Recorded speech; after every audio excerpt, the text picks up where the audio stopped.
साथियों, यह हमारा करंट अफेयर्स लेक्चर सीरीज का वीडियो है। इस वीडियो में अभी हाल ही में जो घटनाएं भारत में हुई हैं उसका अध्ययन हम करने जा रहे हैं। जैसे आप सभी को मालूम होगा, भारत के नए 15वें उपराष्ट्रपति ने हाल ही में शपथ ग्रहण की है। जो पहले महाराष्ट्र के राज्यपाल हुआ करते थे, इन्हीं सारे विषयों का अध्ययन हम इस वीडियो लेक्चर के माध्यम से करेंगे। चलिए शुरुआत करते हैं हम अपने लेक्चर से। आचार्य देवव्रत ये महाराष्ट्र के नए राज्यपाल बनाए गए हैं। क्या नाम है बेटा इनका?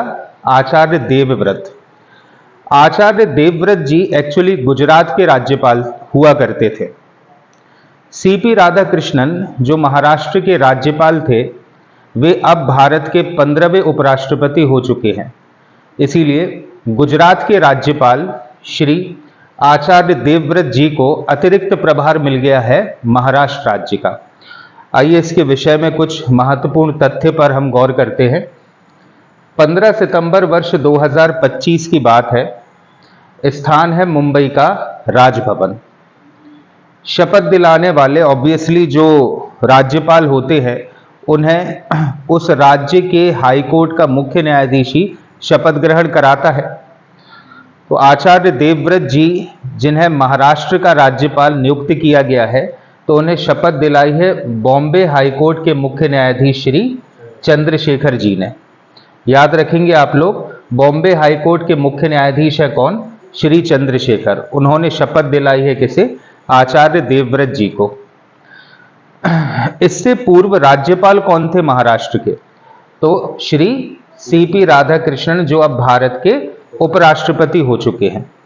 तो सीपी राधाकृष्णन अब भारत के 15वें उपराष्ट्रपति हैं। उनका स्थान लिया है किसने? आचार्य देवव्रत ने, जो ऑलरेडी गुजरात के राज्यपाल थे। नियुक्ति किसने की? तो राष्ट्रपति द्रौपदी मुर्मू ने इन्हें अतिरिक्त प्रभार दिया है। अतिरिक्त प्रभार क्यों? क्योंकि इनके पास ऑलरेडी प्रभार है कहाँ का? गुजरात का। इसलिए अतिरिक्त प्रभार मिल गया है इन्हें कहाँ का? महाराष्ट्र का। एक्चुअली भारतीय संविधान का अनुच्छेद 153 के तहत हर राज्य का एक राज्यपाल होता है और 2 या अधिक राज्यों का एक राज्यपाल भी हो सकता है। तो अनुच्छेद 153 के तहत ये प्रावधान है भारतीय संविधान में कि एक राज्य के राज्यपाल को 2 या अधिक राज्यों का प्रभार भी दिया जा सकता है। तो ये चीजें क्लियर हैं। चलिए अब आचार्य देवव्रत के विषय में अपन लोग थोड़ा पढ़ते हैं। ये वरिष्ठ शिक्षाविद एवं पूर्व गुरुकुल प्राचार्य भी रहे हैं। वरिष्ठ शिक्षाविद का अर्थ है कि ये शैक्षणिक क्षेत्र से जुड़े हुए थे, ठीक है। और पूर्व गुरुकुल प्राचार्य रहे हैं, मतलब गुरुकुल जो एजुकेशन है उसमें इन्होंने पढ़ाया होगा। गुजरात के राज्यपाल हैं ये वर्ष 2019 से। इसी प्रकार हिमाचल प्रदेश के भी राज्यपाल रहे हैं ये 2015 से 2019 तक। शिक्षा, आयुर्वेद और प्राकृतिक खेती में विशेष रुचि इनकी है।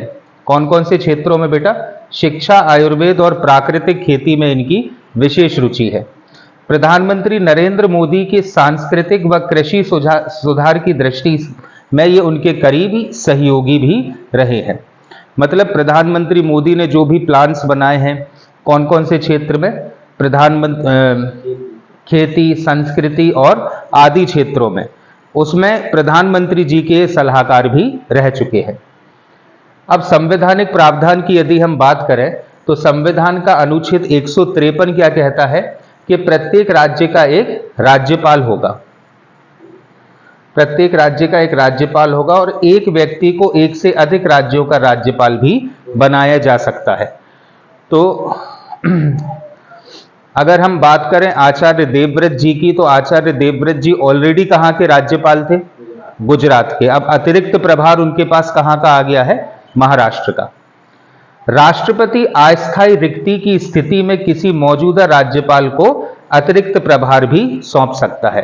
तो इस प्रकार से अतिरिक्त प्रभार सौंप दिया गया है किसे? आचार्य देवव्रत जी के लिए, ठीक है।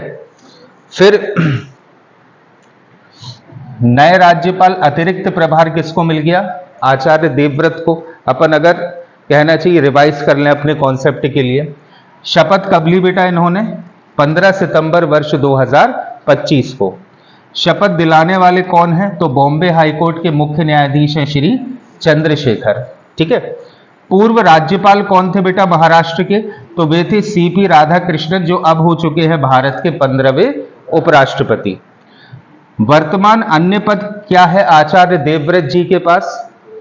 तो ये गुजरात के राज्यपाल हैं। कब से? वर्ष 2019 से।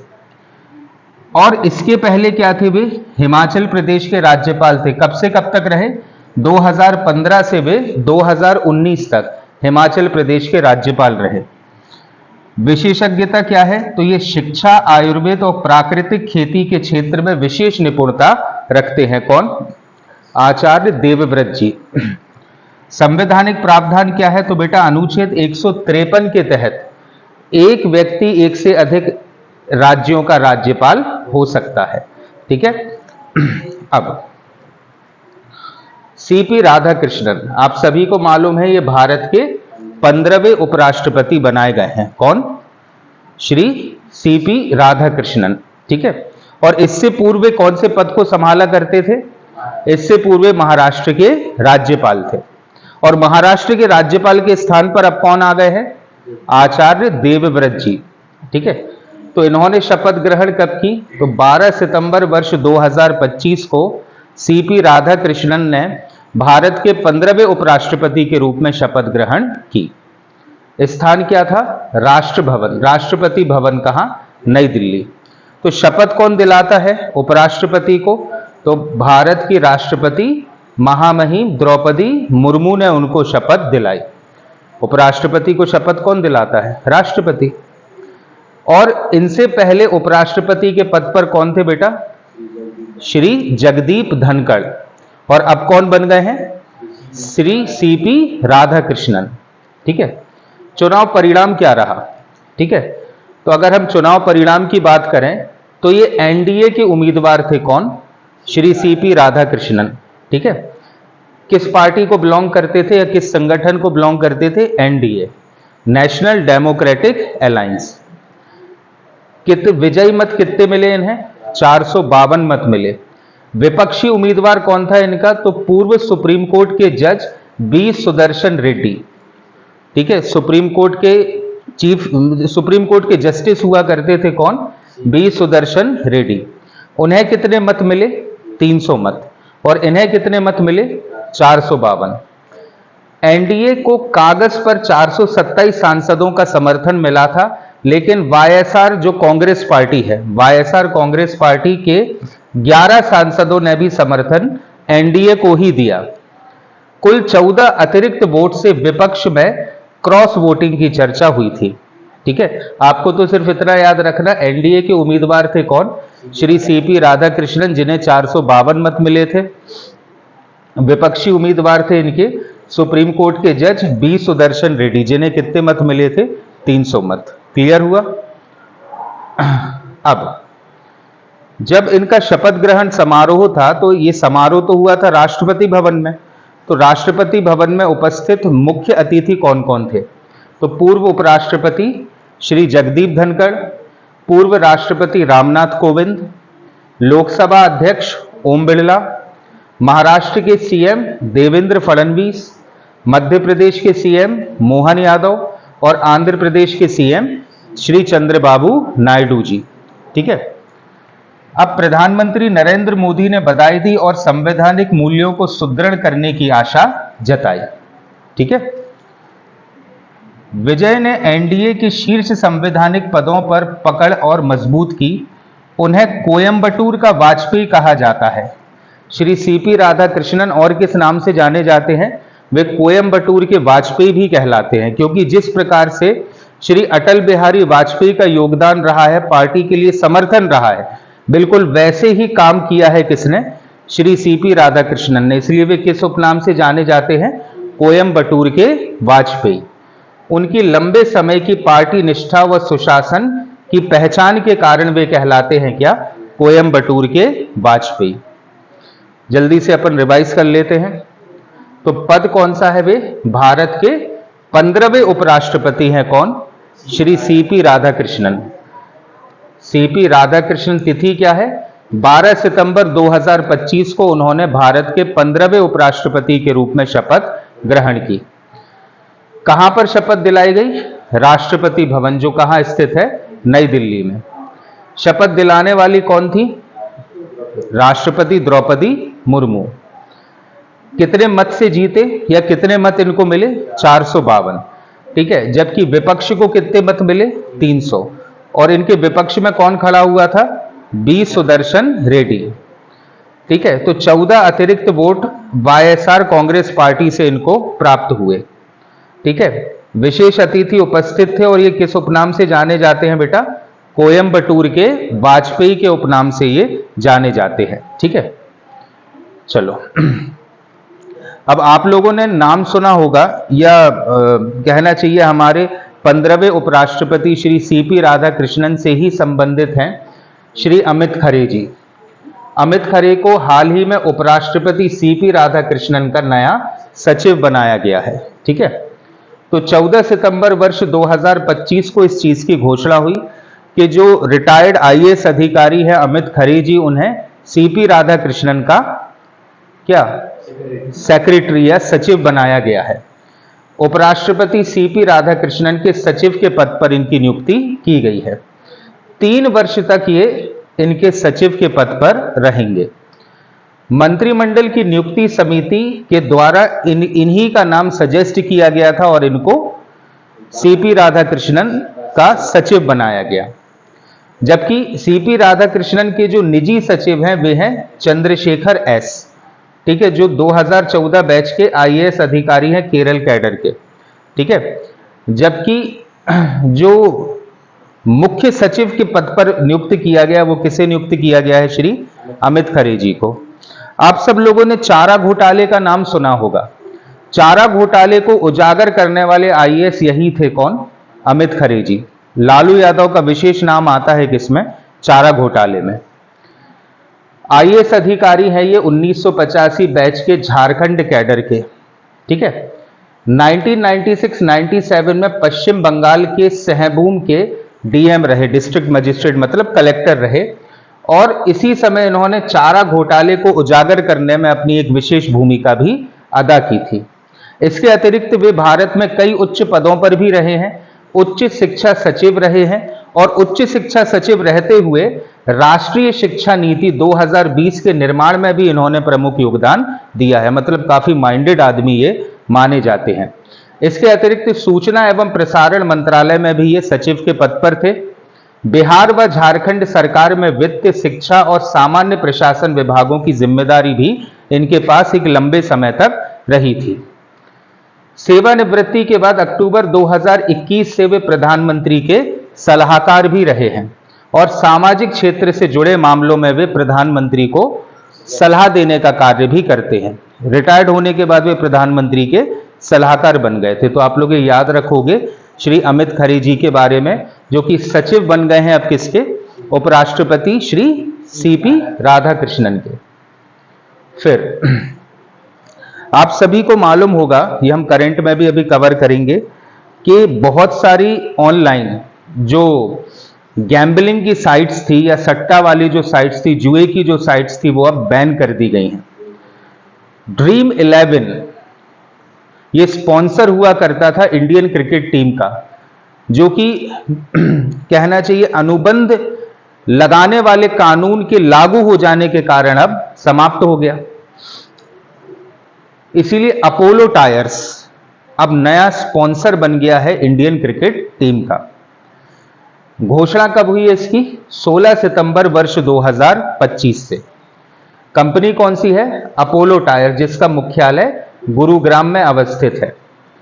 ठीक है, 3 वर्ष तक अब यही स्पॉन्सरशिप करेगी किसकी? इंडियन क्रिकेट टीम की। ठीक है, कुल राशि कितनी दी गई है? 579 करोड़ की बोली लगाई थी किसने?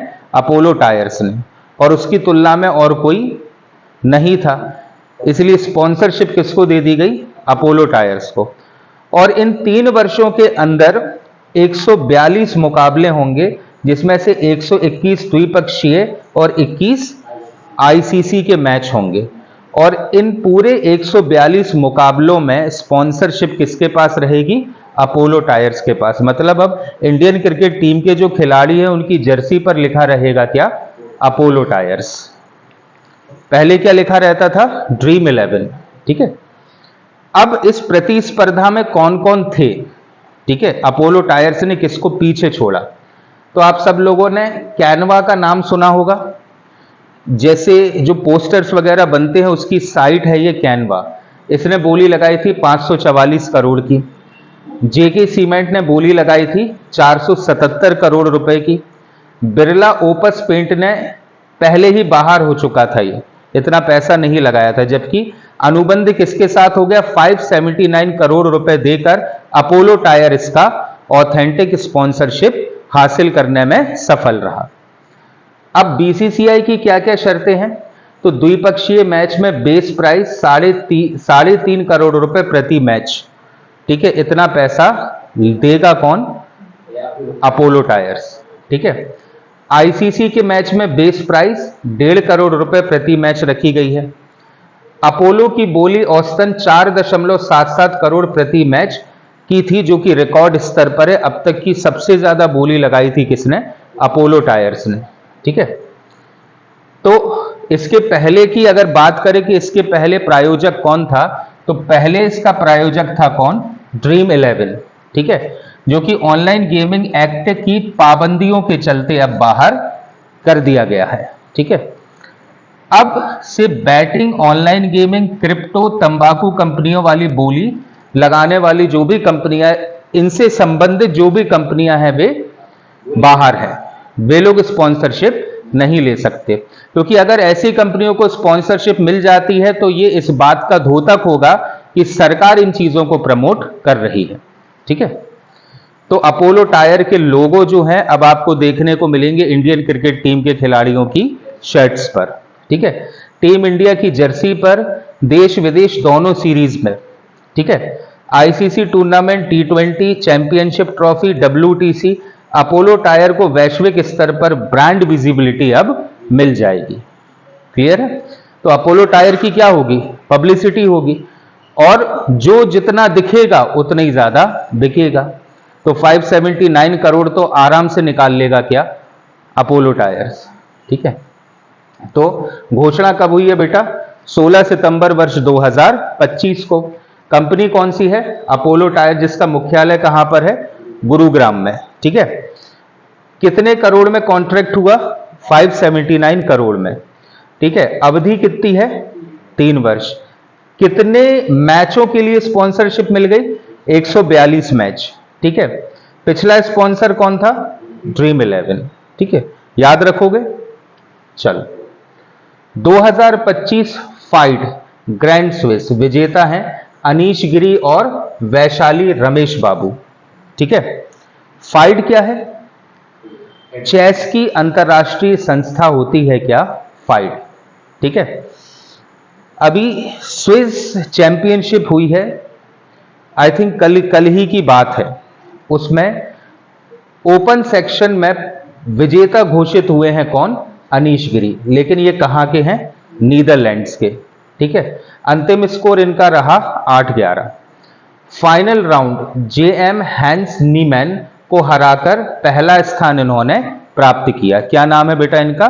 अनीश गिरी। कहां के? नीदरलैंड्स के। कितने का पुरस्कार इन्हें प्राप्त हुआ? तो $90,000 का पुरस्कार इन्हें प्राप्त हुआ। पूरे टूर्नामेंट में ये अपराजित रहे हैं। उनकी बिशप पेयर और आसमान प्यादों पर आधारित रणनीति को गेम ऑफ द डे भी कहा गया है। ठीक है। बिशप पेयर और आसमान प्यादे, ये सब गोटियां होती हैं किसकी? चेस की। ठीक है। चेस की जो कहना चाहिए कि वजीर होता है, राजा होता है, प्यादे होते हैं, घोड़े हैं, हाथी हैं। ठीक है। उन्हीं को ही कहा जाता है बिशप पेयर। उनकी कोई सी ऐसी चाल थी जिसके कारण वो लगातार जीतते चले गए थे, उसको कहा गया है क्या? Game of the day. और इस जीत के बाद अनीश गिरी ने 2026 कैंडिडेट्स टूर्नामेंट के लिए भी क्वालिफाई कर लिया है, क्योंकि चेस में ऐसे ही चलता है कि छोटे छोटे से टूर्नामेंट आप जीतते चलो, आप बड़ा टूर्नामेंट हासिल कर लोगे। ठीक है। अब महिला सेक्शन में कौन जीती है? तो महिला सेक्शन में जीती हैं बेटा वैशाली रमेश बाबू, और ये भारत की हैं। इनका भी स्कोर सेम रहा है 8/11। अनीश गिरी का भी स्कोर कितना रहा था? 8/11, परंतु पूरे टूर्नामेंट के दौरान अनीश गिरी अपराजित थे। ये एक बार पराजित हुई है परंतु लगातार दूसरी बार ग्रैंड स्विस जीता है किसने? वैशाली रमेश बाबू ने। यह भी अपने आप में एक कीर्तिमान है कि लगातार दूसरी बार उन्होंने ग्रैंड स्विस टूर्नामेंट जीता है। आखिरी दौर में GM10 जोंगाई से ड्रॉ कर टाइटल इन्होंने अपना सुरक्षित किया। एक बार GM बिबिसारा आसुबावे के बावजूद, मतलब उनसे हार गई थी, उसके बावजूद भी इन्होंने शानदार प्रदर्शन किया और इन्होंने भी 2026 कैंडिडेट्स टूर्नामेंट के लिए क्वालिफाई कर लिया। ठीक है, तो कौन कौन से दो विजेता हैं? अनीश गिरी कहां के हो गए? नीदरलैंड के। ठीक है, और महिला वर्ग में वैशाली रमेश बाबू कहां की? भारत की। तो आयोजन स्थल कहां पर इस टूर्नामेंट का आयोजन हुआ था? तो समरकंद उज्बेकिस्तान में इस टूर्नामेंट का आयोजन हुआ था 4 से 15 सितंबर वर्ष 2025 तक। ठीक है, ओपन सेक्शन में विजेता रहे कौन? अनीश गिरी, कहां के? नीदरलैंड के। महिला विजेता वैशाली रमेश बाबू, कहां की? भारत की। उपविजेता मैथियास ब्लूबॉम जर्मनी के और कटेरिया लाग्नो रशिया की। सबसे अधिक पुरस्कार $90,000 का मिला किसे? अनीश गिरी के लिए। ठीक है, और भारत के लिए सबसे बड़ी उपलब्धि क्या है कि वैशाली लगातार दूसरी बार यह खिताब जीतने वाली महिला चेस खिलाड़ी हैं। क्लियर है? तो अनीश गिरी और वैशाली रमेश बाबू याद रखोगे आप लोग। चलो, अरुंधति रॉय बहुत बड़ी लेखिका है भारत की। क्या नाम है बेटा इनका? अरुंधति रॉय। हाल ही में इनकी एक नई पुस्तक लॉन्च हुई है जिसका शीर्षक है mother Mary comes to me. कब लॉन्च हुई है ये? वर्ष 2025 में। कोई भी कॉम्पिटिटिव एग्जाम देखो आप, आपको 1 या 2 या 3 पुस्तकों के बारे में तो पूछा ही जाता है।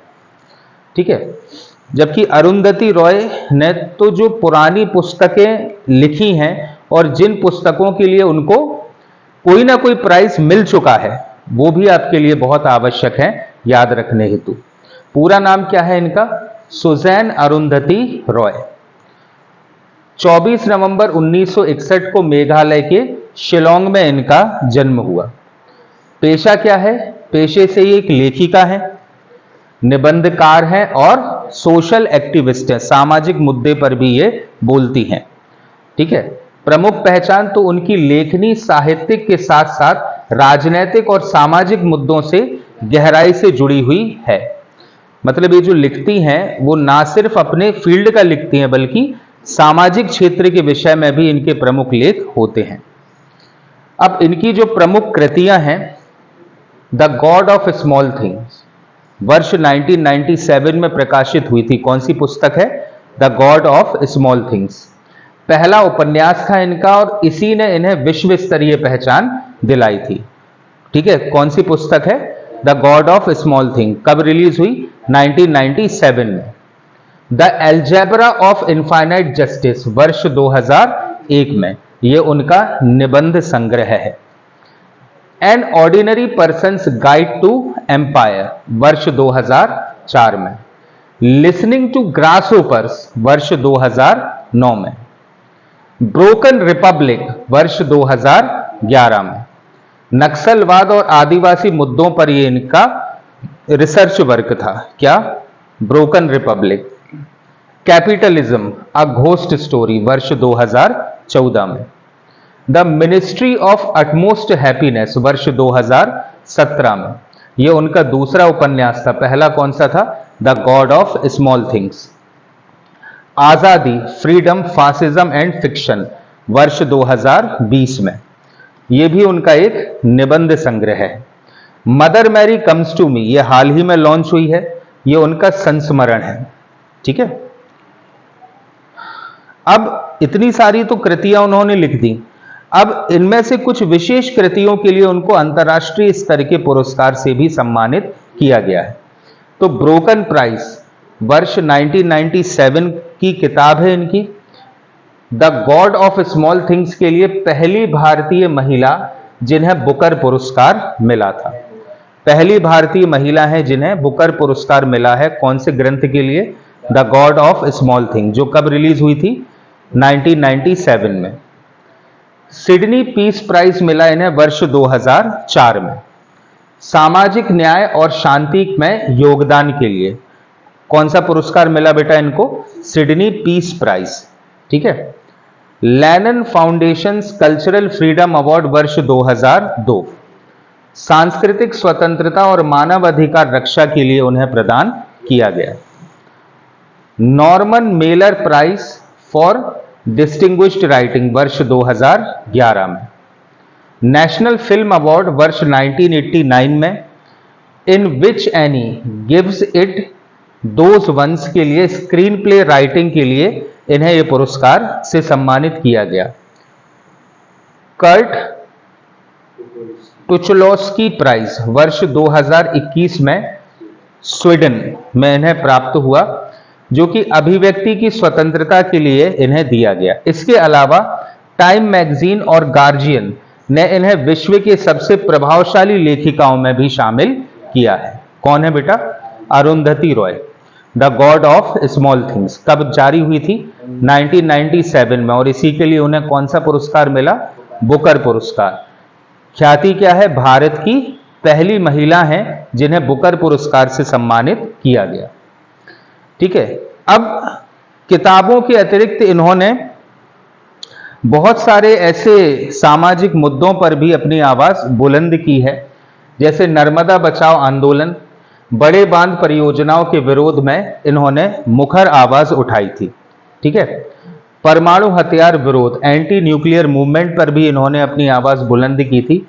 1998 के पोखरण परमाणु परीक्षण का इन्होंने कड़ा विरोध किया था।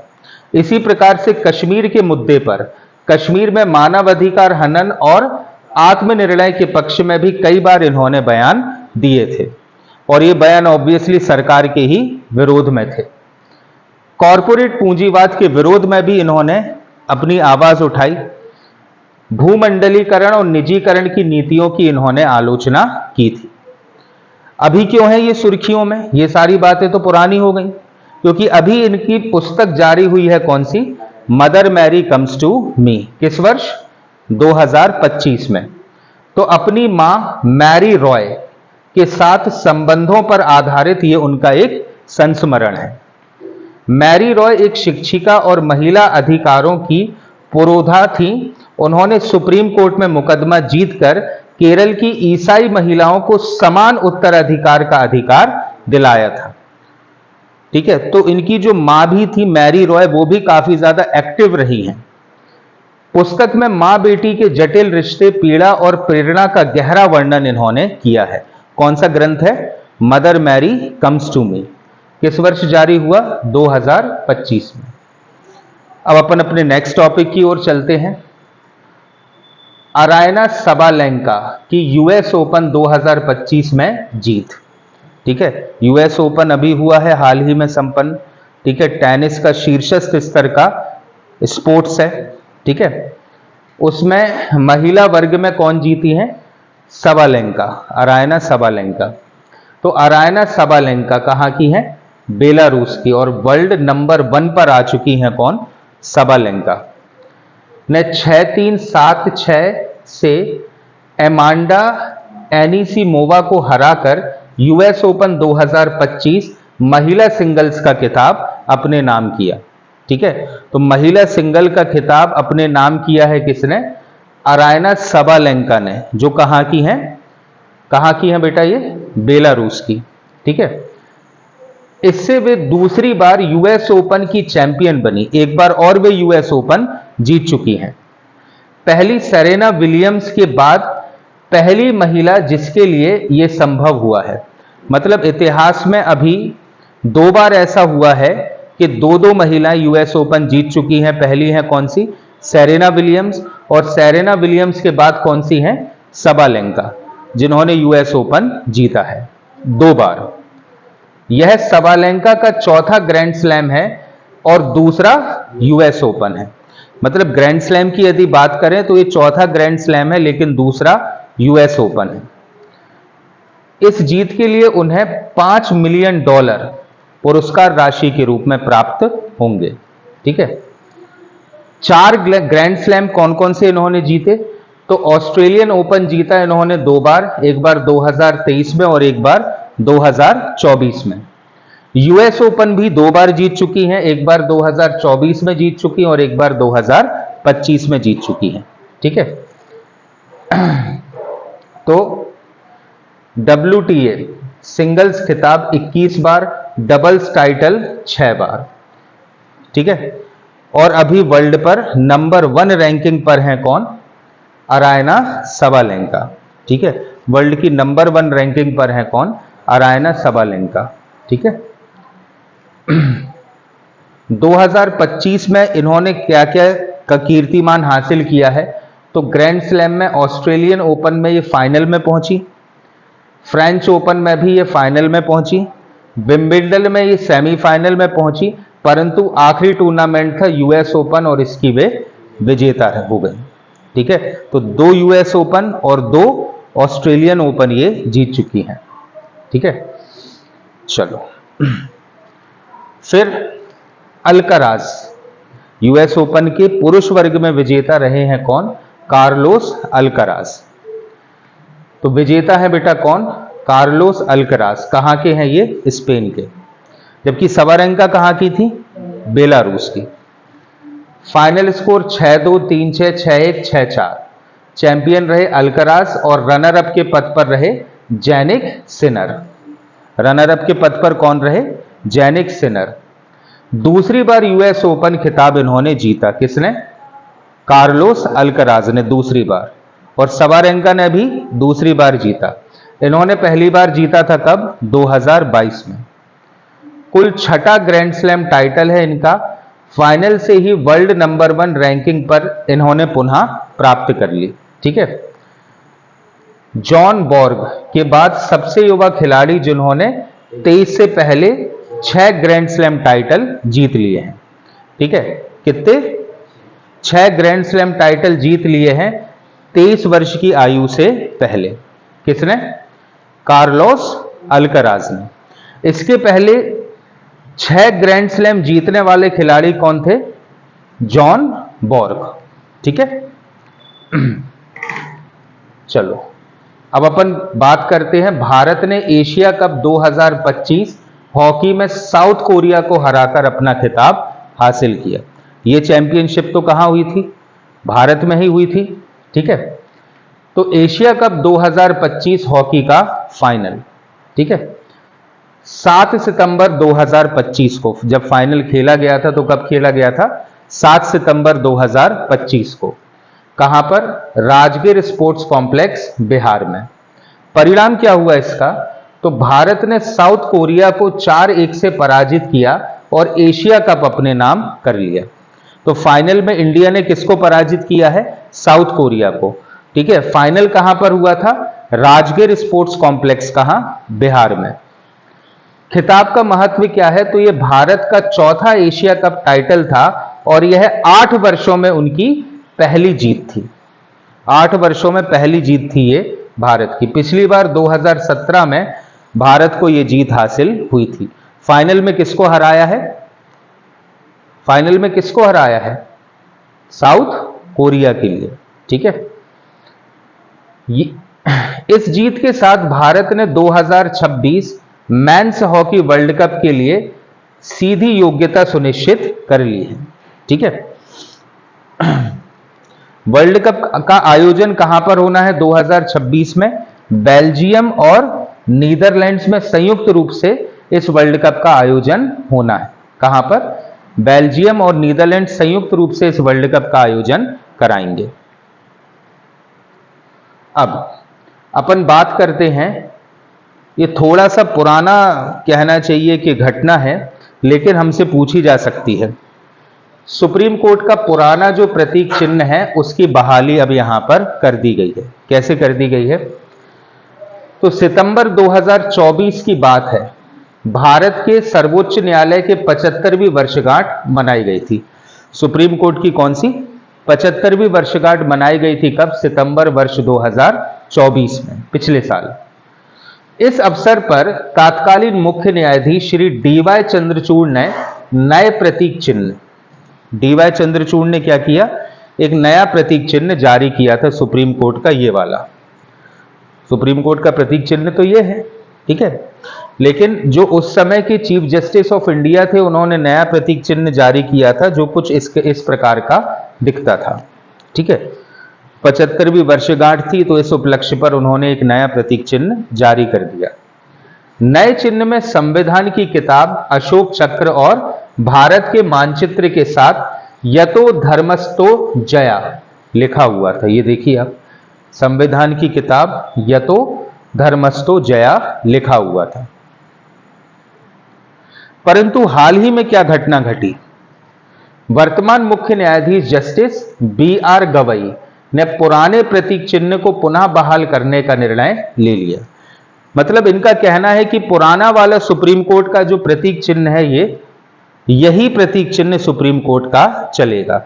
नया वाला प्रतीक चिन्ह उन्होंने हटा दिया, ठीक है। सितंबर 2024 में लाए गए नए चिन्ह को हटाकर पुनः पुराना चिन्ह यहां पर स्थापित कर दिया गया। क्लियर है? अब पुराने और नए चिन्ह में अंतर क्या है? तो पुराना प्रतीक चिन्ह में अशोक स्तंभ दर्शाया गया है, साथ ही यतो धर्मस्थो जया अंकित था।